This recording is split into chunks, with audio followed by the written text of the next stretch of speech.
It is my pleasure to present Ellsworth High School Class of 2014 Valedictorian Sasha Rydlizky.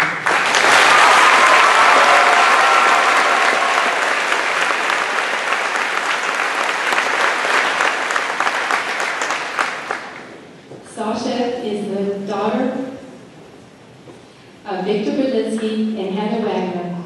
Sasha will be attending SUNY Purchase to study dance.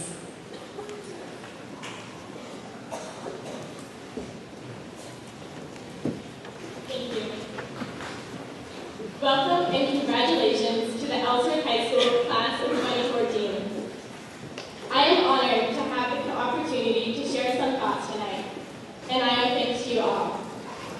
Every single person in this room, teachers, staff, parents, friends, relatives, has made a contribution to the success of our graduates. I would also like to thank my fellow classmates, whom I know have all had an impact on me in one way or another. As we take the next step in our lives, it may serve us well to remember the way we can have an impact on others.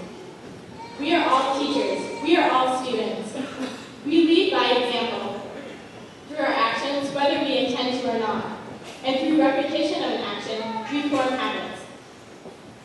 We become our thoughts and our actions. Of course, this can be both good and bad, so we must be aware enough to choose correctly how we act and thus how we construct our character. I encourage us all to aim to inspire those around us through our everyday deeds and be willing to accept instruction from others. I am sure you all have a hero, a source of inspiration in your life who has taught you to be a better person. Take a moment and think of them. I would like to present the thought that a way to achieve a life really worth living is to be a person who has the ability to motivate others just by their own existence.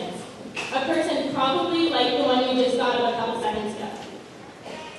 Undertaking the journey to this state is complex and never-ending, but infinitely worth it.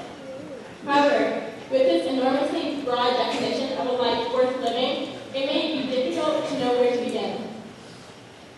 The very core of life is constructed from choices. Choices that are available to us at every moment. We, as conscious human beings, have the capacity to choose how to be like and the people in it. Taking into account the diversity of people on Earth, the importance of compassion cannot be emphasized enough. In spite of this, no matter the illusions of distinction we create, we are all just people. The Dalai Lama has said, quote, "Whether one is rich or poor, educated or illiterate, religious or non-believing, man or woman, black or white, we are all the same. Physically, emotionally, and mentally, we are all equal. We all share basic needs for food, shelter, and love. We all aspire to happiness, and we all shun suffering. Each of us has hopes, worries, fears, and dreams. Each of us wants the best for our family and loved ones. We all experience pain when we suffer loss, and joy when we achieve what we seek. On this fundamental level, religion, ethnicity, culture, and language make no difference." End quote. Our shared experience of humanity binds us together in innate, intangible ways. By maintaining an open and accepting attitude towards people and experiences, we allow ourselves to continue learning far beyond our years of formal education. And as ambitious as it is, with some extra attention, we can fight our naturally self-centered tendencies and make life a little easier towards others. We have the choice of how to view life and how to construct meaning from our experiences. Through a nihilistic lens, everything can be seen as meaningless. But conversely, we can view everything as overflowing with meaning. Potentially, each second of our lives, though we may be engulfed in seemingly monotonous or mundane activities, can be precious, even sacred. The scholar Joseph Campbell, and those who took Mr. Rydlizky's Power of the Class will recognize his name, articulated that, quote, "We're so engaged in doing things to achieve purposes of outer value.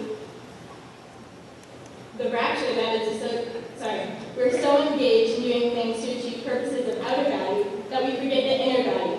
The rapture that is associated with being alive is what it's all about." End quote. He saw that, quote, What we're seeking is an experience of being alive, so that our experience on a purely physical plane will have resonances with our innermost being and reality." End quote.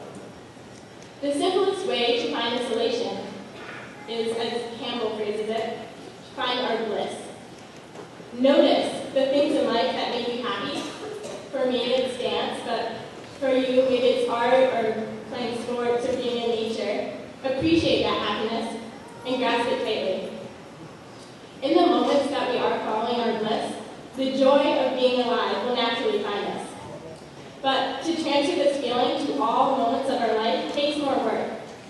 Life truly is a miracle, but its incredible nature, because we deal with it every day, has been pushed to the distant reaches of our consciousness. And as we grow up and gain more responsibilities, adult obligations like paying bills and doing paperwork will push this negative truth further away. It is a Herculean task to be present and awake in each moment, recognizing the very wonder of existence. But as we are currently deep within the one known chance we have of being alive, we must find the hero within ourselves to meet that challenge. Living with more awareness, making an effort to drag the knowledge that we are alive into the forefront of our brains will make for fuller and more authentic lives. The impermanence and beauty of life leaves us with the freedom and the necessity to take decisive action and forge a future we are excited about. Fight apathy, discover your passion, and be brave enough to pursue it with a tenacious resolve. Chasing your bliss may be challenging, but nothing is more rewarding. As we find our calling, we inspire others to do the same. Let us all discover what makes us feel alive and hold on to that feeling so we can be awake to our experiences. As recent graduates, this moment is the very epitome of freedom and possibility. With just enough knowledge of the world to be informed, but still innocent enough to be fearless, this instant in time is perfection. Now, let's go out and live.